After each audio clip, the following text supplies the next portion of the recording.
vocalizations. With without horn sound, vocalization means voice, right? So Yes. without the sound. Without the horn, you simply tell the player what to vocalize. A word or a vowel sound, whatever. Speaking.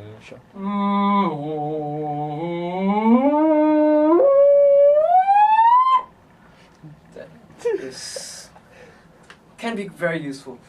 I find with the horn sound, you start having even more fun. So.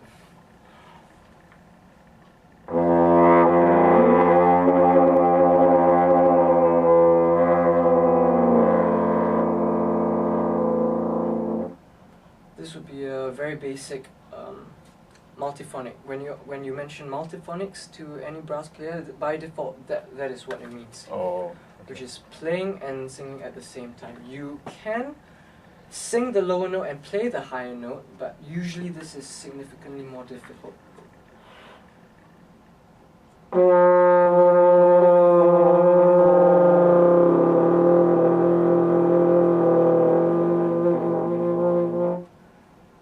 Quite difficult to get it.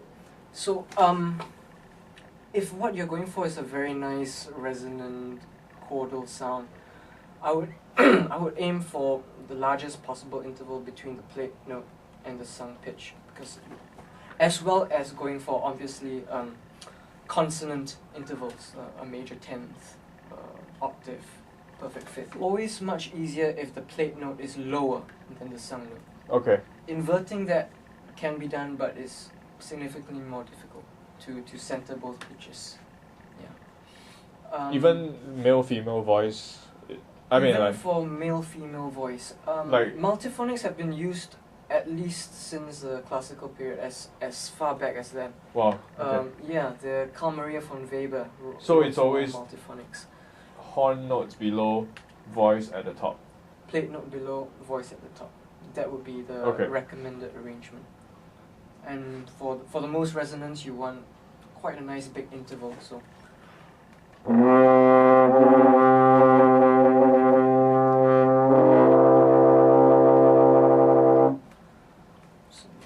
Major 10th, very nice and resonant. Yeah. On the other end of the spectrum, if you make the intervals as close together as possible, you can also have a lot of fun.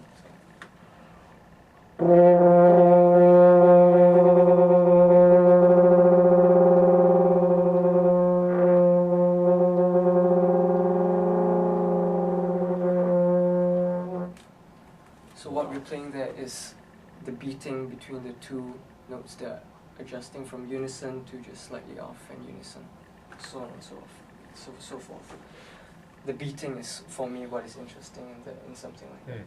Can you whisper or speak into the horn? You can articulate words, but in most cases they won't be very clear. So. Speaking into the horn, will get quite a different sound. It can be difficult to articulate certain roles. And I have no idea if he can do anything I'm saying. Wow, that's so cool. That is so cool. But in general, yes, it works. It works on just about any brass instrument. I find it more effective on a larger brass instrument simply because you have a larger mouthpiece, more space for my lips to articulate the vowels and the consonants, so it makes it even clearer. I understand that one way you can have a louder air sound if you reverse the mouthpiece and you blow. Absolutely. Yeah. You can do that.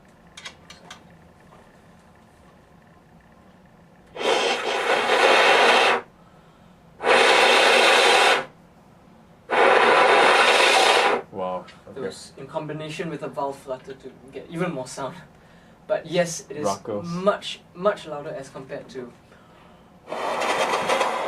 Even with a valve flutter, that cannot compete with.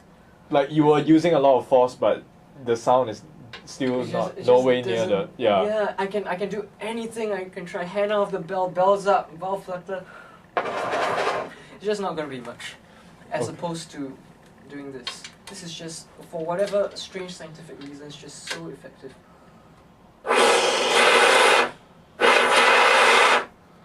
How soft can it be?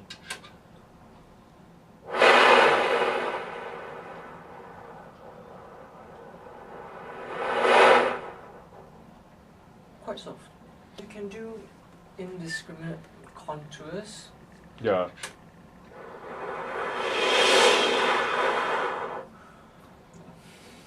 Okay. It's not much Wait, when use. you were fluttering, No, it just okay.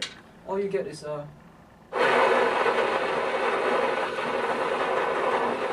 Okay. Really okay. not much effect. Okay. Are there different sizes of the Of mouthpiece? mouthpieces? Absolutely. You have different diameter sizes, you have different depth sizes. All of these will change the pitch that you hear when you pop the mouthpiece.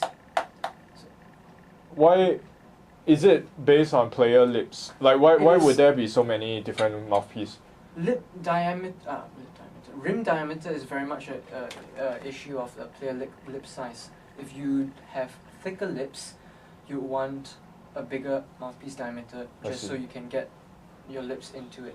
Then there are other variations like the depth of the cup. The deeper it is, the darker the sound you get. But that's not a player issue.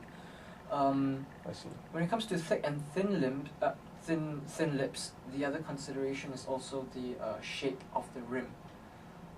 A player with thin lips will not do well on a very rounded rim, because with thin lips there's very little flesh. The round rim will act as a sort of a cookie cutter cutting into your flesh. You want a flat white rim for a thin lip player, and vice versa for a thick lip player. He won't do well on a white rim because there's just too much surface content. He won't have the flexibility required. So a thick lipped player does well on a narrow rounded rim. There we are. Mouthpiece effects. Yes, mouthpiece Pop popping. mouthpiece with hand. This is it seems very popular nowadays, this. So with the horn, the difficulty is in getting a pitch sound. I know a lot of composers, when they ask for mouthpiece pops, are expecting some sort of pitch. That's very, very doable on a trumpet, and very doable on a horn in the shortest possible tube. You can hear the pitch, but once I go into longer tubes, you start to lose the pitch and you start getting, again, percussive noises. So So it has to be a short tube. for me, the shortest tube, which is B flat horn open. Okay. What if it's not attached? What if the mouthpiece is not attached? Is there any? It won't be effective, I'm guessing. You mean this? Yeah. It's a much smaller sound. If you need. If you just pop the mouthpiece. If you pop the mouthpiece by itself, Okay. you can actually write for indeterminate pitches, because different mouthpiece will give you different pitches depending on how big or how small the mouthpiece is. Okay. There we go.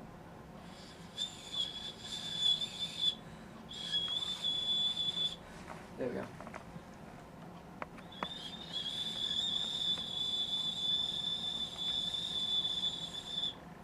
It's quite a What if you cover and delicate. the bottom?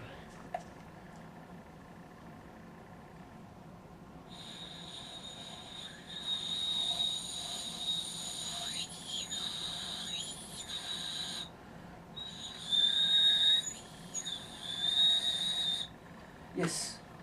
Okay. They both work. Any safe place to tap is like the bell, right? I'm Inside guessing the bell. like. Yeah. If someone specified tap the instrument, that's where we go to by default. So And even when you tap the bell, it's not the rim and the edge. different places of the belt will sound different.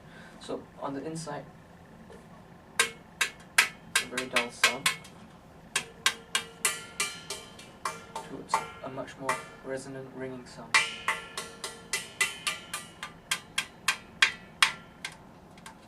So inside here is really not metallic at all. Yeah. Yeah. It's What if you certainly hit 90 degrees to the to the rim. yeah. This has a more Yeah. cymbal-like effect. You could also Use your fingernails. fingernails versus the flesh. That will also cause some difference. that flash would not be so doable on the inside of the bell. Yeah. Flash wouldn't really produce a sound, yeah. Okay. On the inside, it will not produce a sound. On the outside, you get a nice gong-like effect. Okay, or you can get something to hit. Get Absolutely. a guitar Get pick, a guitar pick or or something. a soft mallet, something like that. Another interesting percussive technique that you can use is simply to use a double bass bow. And bass bows have been used on vibraphones, cymbals, crotales, but on a brass instrument bell, it can be quite effective as well. You get quite a raucous noise effect.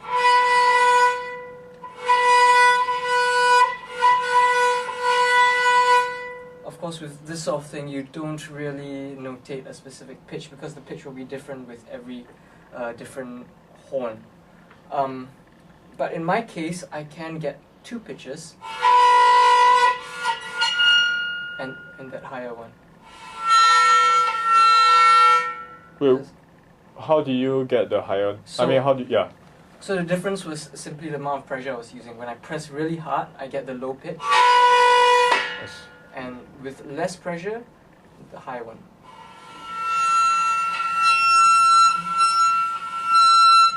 Okay.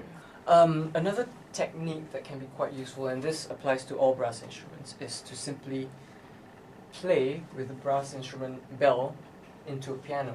So with the sustain pedal down, you get a very nice resonating effect. So